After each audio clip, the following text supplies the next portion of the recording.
Bon, dans mon Pacalou, là, on a vu qu'il faut travailler, pas forcément beaucoup, mais régulièrement, ici et maintenant. C'est le cerveau qui retient tout grâce aux émotions. Et puis, on doit passer du savoir au savoir-faire, trouver nos propres solutions en comprenant ce qu'on a appris, pas juste en l'apprenant par cœur. Et puis, notre mémoire de travail, la mémoire courte, permet d'encoder, d'enregistrer dans la mémoire longue des informations avec des amorces ou des ancrages, comme tu dis, qui permettent de les retrouver facilement. Mais moi, j'ai toujours pas compris ce qu'est la compréhension finalement, hein. C'est cette somme de trucs qu'on emmagasine dans le cerveau? Eh bien, Smarty, je vois que tu suis très très bien jusqu'à maintenant. Et maintenant que nous savons comment notre cerveau arrive à stocker et surtout retrouver les informations, parlons de la compréhension. Alors le concept est là encore assez simple à comprendre, pour le coup, et parfaitement corroboré par les spécialistes de neurosciences. Tu fais la pub des neurosciences ou bien mon pacalo? Ah non, Smarty. Mais rendons à César ce qui appartient aux spécialistes. J'essaye ici uniquement de rendre à peu près clair, selon moi, les concepts de la neuroscience, histoire de mieux comprendre comment mieux travailler, donc faire progresser mon golf. Progression limitée ces derniers temps, mon pacalo. Oui, oui, Smarty, tu m'as déjà fait cette remarque, hein, qui est juste d'ailleurs. C'est pour ça que je veux moi-même appliquer les idées que j'expose ici avec ton aide dans ces vidéos. Alors revenons d'abord au savoir disponible.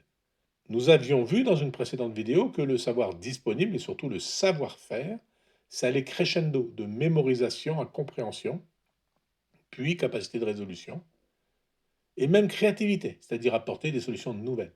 Oui, je m'en souviens bien, hein, mon pacalou. Tu te le rappelles et c'est bien. Et la dernière fois, nous avons parlé du système de double mémoire, la mémoire courte, aussi appelée mémoire de travail, et de mémoire longue, là où notre cerveau stocke les informations pour pouvoir les retrouver via les amorces, les ancrages, comme tu l'as bien dit. Oui, oui, je me le rappelle aussi, mon pacalou. Super, Smarty. Alors maintenant, la question est, c'est quoi comprendre? Oui, c'est pas faux ça, mon pacalou, hein. En effet, Smarty, c'est pas faux. Alors bien sûr, il y a les informations de base, comme déjà vu. Une date de naissance, un nom de roi, l'expression du théorème de Pythagore, etc., etc. C'est une information de base, ça, le théorème de Pythagore, mon pacalou? Bah, tout à fait, Smarty, hein. C'est comme la règle 17 de dégagement avec pénalité au golf. On n'a pas besoin de réfléchir, on n'a même pas besoin de comprendre quoi que ce soit, on a juste besoin de retenir dans son cerveau l'information. C'est de la connaissance brute. Oui, mon pacalo, mais ta règle 17, là, elle n'est pas facile à appliquer, absolument. Comme le théorème de Pythagore, d'ailleurs, il faut la comprendre. Il faut comprendre le théorème de Pythagore. Et comment tu comprends ça, mon pacalo? Eh bien, en faisant des liens entre les différentes informations brutes, mais ces liens rendent cohérentes les informations les unes par rapport aux autres, Smarty. Et tu les lis avec des bouts de ficelle, mon pacalo? Presque, Smarty. De la ficelle dans mon cerveau, mon pacalo. Mais non, je plaisantais. Sans rentrer dans le détail, dans ton cerveau, il y a les neurones qui stockent des trucs, et il y a des routes de l'information entre elles, qu'on appelle les synapses, comme sur ce schéma.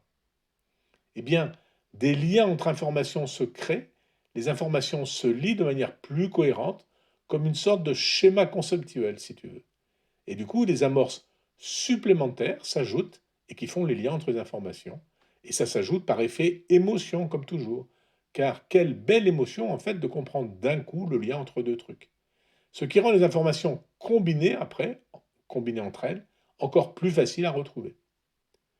Donc comprendre, c'est faire des liens entre les informations, mon pacalou? Eh bien oui, Smarty. Au sens figuré, mais au sens propre aussi, dans ta mémoire longue, dans ton cerveau. Plus il y a de liens qui sont des amorces additionnelles, en fait, plus ta compréhension est profonde, facile à retrouver, facile à utiliser. Tu passes en mode capable de résoudre des problèmes similaires à ce que tu as déjà vécu. Pas exactement les mêmes, similaires. Et parfois même, des blocs de liens, de connaissances, se relient spontanément dans ta mémoire et tu comprends un truc nouveau, tu crées en fait. Ah, c'est ça, créer. Juste trouver des liens entre des trucs que je connaissais déjà. Exactement. L'intelligence, disent les spécialistes, hein, ça n'est pas de savoir, mais c'est bien cette capacité extraordinaire de nos cerveaux à trouver des nouveaux liens entre informations ou blocs d'informations pour répondre à des problèmes nouveaux ou des problèmes posés dans un contexte nouveau. Et ta règle 17 au golf, mon pacalou, elle devient quoi là-dedans? Eh bien, on l'a déjà bien étudiée ici.